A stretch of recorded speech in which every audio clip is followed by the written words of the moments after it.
Are you coming to the tree where Dad me called out? Bonjour à tous, c'est Maya et aujourd'hui je vous retrouve pour faire le tag problème de lecteur. Alors j'ai trouvé ce tag sur la chaîne de Mallory, donc Mallory Duns Books, et j'avais donc envie de le reprendre et de le faire parce que j'ai jamais fait de tag et il me tentait pas mal celui-là. Donc on commence tout de suite avec la première question. Tu as 2000 livres dans ta palle, comment décides-tu de ta prochaine lecture? Alors c'est tout simple, je décide de ma prochaine lecture en regardant la couverture déjà de tous mes livres de ma palle et en me demandant lequel j'ai le plus envie de lire parmi tous les livres. Il y en a forcément un que j'aurai le plus envie de lire parmi tous les livres de mon humeur du moment, donc je choisis pas au hasard, mais je choisis comme ça celui qui me tente le plus sur mon moment, voilà. Alors la deuxième c'est, tu as lu la moitié d'un livre et tu ne l'aimes pas, donc tu abandonnes ou tu continues. Bien évidemment je vais continuer ma lecture, je sais que certains abandonneraient directement dès qu'un livre ne leur plaît pas ou on abandonne, mais moi j'ai envie de persévérer, de savoir ce qui va se passer parce que je suis quand même entrée dans une histoire et j'ai envie de savoir ce qui va se passer. Sinon je vais me sentir mal, je vais avoir un trouble mental sur cette histoire. Non, sérieusement, c'est que j'ai cette histoire et j'ai envie de savoir comment elle se finit, quoi, c'est normal. Je pense que c'est ce qui s'est passé pour la série Éternelle de Alison Noël. J'ai lu le premier, Le deuxième, le troisième, le quatrième, le cinquième et le sixième. Alors que j'en avais vraiment marre, je mettais 10 ans pour lire ce livre, enfin ces livres, et mais je voulais quand même savoir comment ça allait terminer. Je pouvais pas m'arrêter là, sachant qu'il y avait encore au moins 3 livres derrière, même si ça me pesait, l'histoire me pesait, je voulais vraiment savoir comment ça se terminait pour mes personnages, pour Ever, Est-ce que le personnage principal s'appelle Ever? pour Damon. Si je me souviens bien, Damon. Ouais, voilà quoi. Comment ils allaient réussir à finir leur histoire. Enfin, c'est comme ça, sinon je me sentirais mal. Et ça se trouve, la suite de ce livre, il y aura quelque chose qui me fera aimer ce livre, me fera découvrir autre chose et me fera changer totalement d'avis sur les débuts du livre. Donc, je continue ma lecture. Alors, la troisième, c'est la fin de l'année approche et ton challenge Goodreads n'est pas fini. Est-ce que tu essaies de te reprendre et comment? Alors c'est tout simple, je n'ai pas de challenge Goodreads encore, je n'ai pas envie de me mettre un nombre de livres à lire par année. Je préfère lire les livres quand j'en ai envie, je n'ai pas envie que ça se transforme en challenge, je trouve ça... Je sais pas comment je trouve ça, mais je n'ai pas envie que ça se transforme en challenge et donc je gère ça très bien, je compte les livres que j'ai lus et voilà, et ça me satisfait parce que j'aurais lu des livres et voilà. Alors pour la quatrième question, nous avons les couvertures d'une saga ou série que tu aimes ne se ressemblent pas, comment le gères-tu? Alors ça, c'est quelque chose que je ne supporte, mais supporte pas. Je vais donc vous montrer quelques livres qui ne se ressemblent pas et que ça m'énerve, ça m'énerve complètement. Alors tout d'abord la série qui n'ont pas les mêmes couvertures parce que ce n'est pas la même édition, enfin c'est la même maison d'édition, sauf que c'est pas la même année où ils ont été édités. Donc c'est Confession d'une accro du shopping. Donc j'ai toute cette série, pratiquement toute la série donc de cette façon là, avec une couverture simple, cartonnée.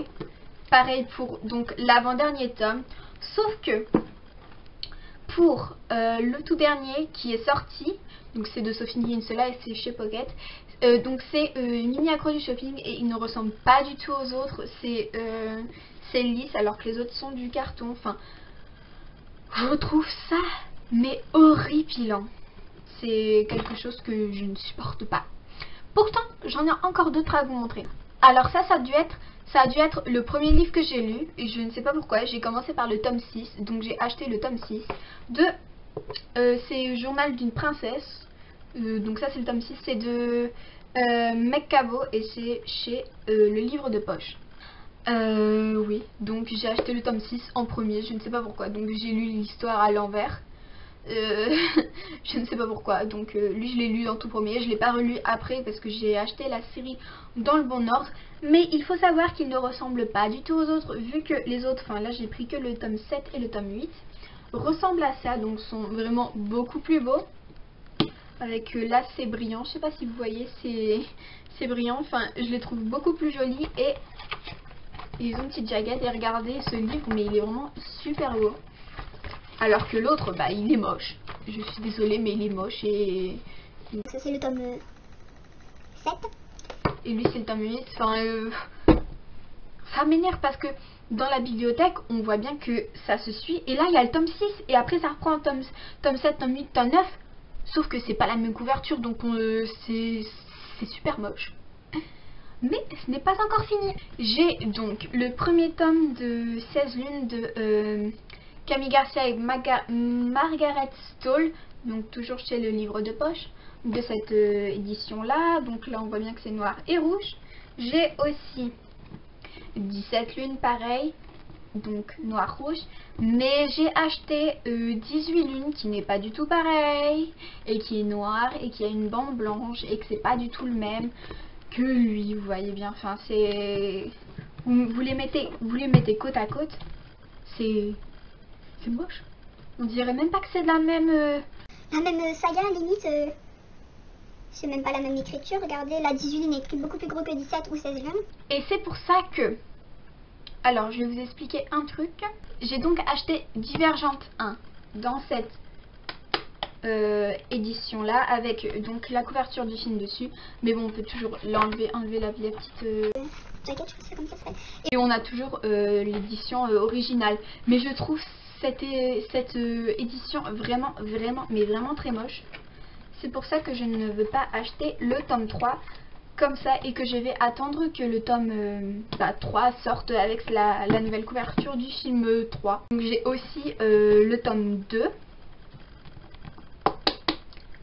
Sauf que il y a la petite jaquette bien évidemment avec la couverture du film. D'ailleurs le film est sorti mercredi.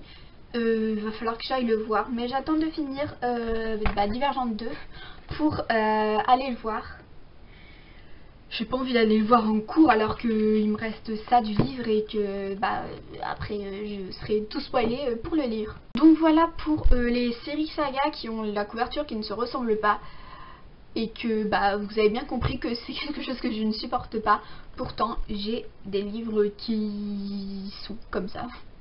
Alors la 5e, c'est Tout le monde aime un livre que toi tu n'aimes pas et à qui en parles-tu? Alors tout simplement, je vous en parle à vous, j'en parle sur le blog. Donc le blog c'est maya-du6books.blogspot.fr. Donc de toute façon il est dans la barre d'infos. Là que je chronique tous les livres que je peux vous présenter. Et je chronique aussi des séries et des films, mais pour l'instant il n'y a pas de film, puisque ça fait pas longtemps du tout que j'ai ouvert le blog. Donc il y a 2 séries chroniquées et il y a plusieurs livres.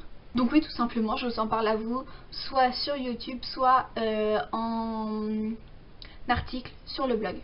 La 6e, alors c'est tu es en train de lire dans un endroit public et tu sens que tu vas pleurer, qu'est-ce que tu fais? Alors je me mets à pleurer dans l'endroit public tout simplement parce que c'est un moment magique je pense du livre qui nous fait ressentir plein d'émotions et si on s'arrête à ce moment là après on sera coupé de notre émotion et quand on prendra notre lecture ce sera plus du tout la même chose vu qu'on aura déjà passé le moment qui amène au moment le plus émouvant.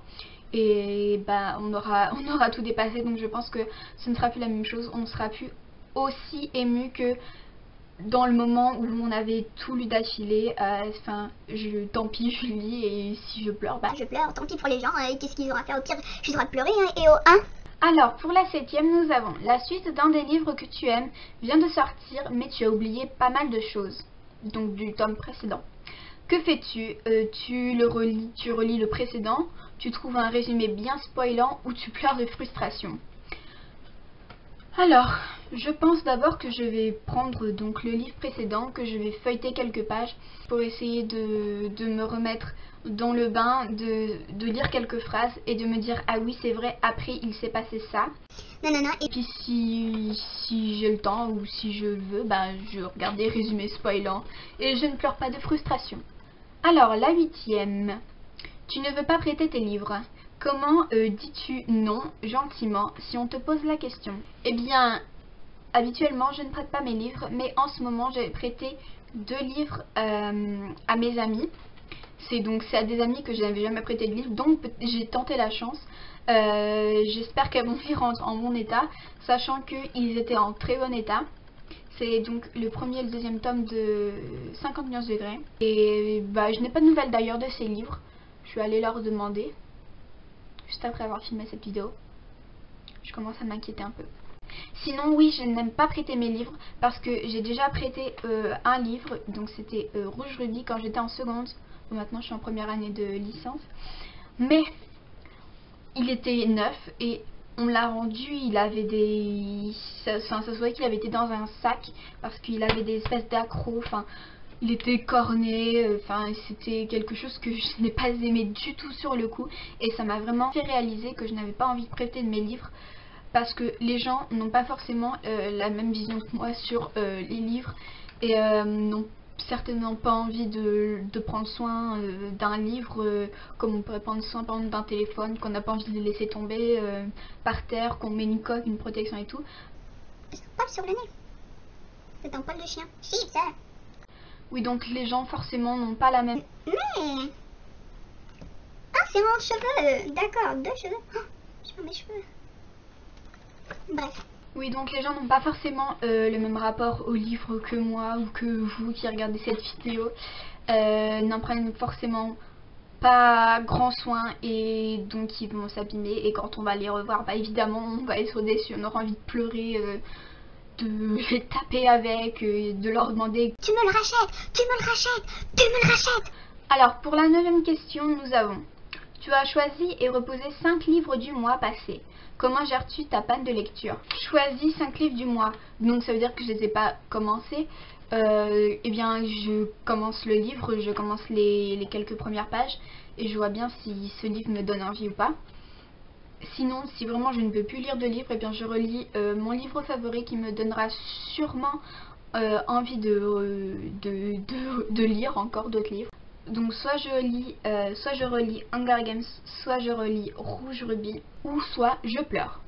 Alors pour la 9e question, nous avons: il y a tellement de nouveaux livres que tu rêves d'acheter, combien en achètes-tu réellement? Alors oui, il y a tellement de livres que je veux acheter. Si je n'ai plus de livres dans ma palle que j'ai envie de lire tout de suite, je vais à la Fnac ou sur Amazon et j'en commande 2 ou 3, mais j'essaie vraiment pas plus parce que je sais qu'ils vont traîner dans ma palle de toute façon et que ça sert à rien d'avoir 10 000 livres dans sa palle. J'en achète sur ma folie du moment. Si je vois qu'il y en a lui, j'arrive à la Fnac par exemple, je fais celui-là je le veux, celui-là je le veux, celui-là je le veux, celui-là je le veux, celui-là je le veux. Et si j'ai pas fait beaucoup d'achats dans le mois précédent et qu'il me reste assez de sous pour acheter des livres, on va dire mon sous-budget livre, eh bien je craque.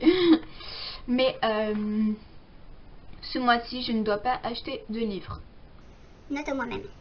Et enfin, pour la 11e question, nous avons: après les avoir achetés, combien de temps reste-t-il dans ta palle avant que tu ne les lises? Ils vont rester le temps que j'en décide, le temps que, dès que j'ai fini ma lecture que je lisais avant, le temps que je... Il y a ma poule, parce que oui, je suis en face de ma fenêtre et je regarde dans le jardin là. Il y a ma poule qui est en train de gratter sur le foin. C'est Roussette. N'importe quoi. Donc oui, ils vont rester dans ma palle autant de temps que je le souhaite, vu qu'il y aura sûrement d'autres livres qui vont passer avant d'autres livres, donc du coup les livres que j'aurai achetés auront plus de mois, semaines, années que les autres que j'aurai sortis forcément, parce que quand on achète un livre, on a sur le moment envie de le lire, sauf que le mois d'après, on aura peut-être forcément pas envie de le lire tout de suite, parce qu'on avait envie de le lire sur le moment quand on était dans la librairie, et le jour où on a fini notre livre et qu'on doit en choisir un autre, ce sera notre humeur qui prendra le dessus et on choisira selon notre humeur du jour. Alors voilà pour ce tag problème des lecteurs, j'espère qu'il vous a plu et j'espère que mes réponses vous ont conquise. Si vous voulez reprendre ce tag, n'hésitez pas. N'hésitez pas non plus à me dire ce que vous auriez répondu à ma place aux questions. Je vous fais de gros bisous et je vous dis À la prochaine!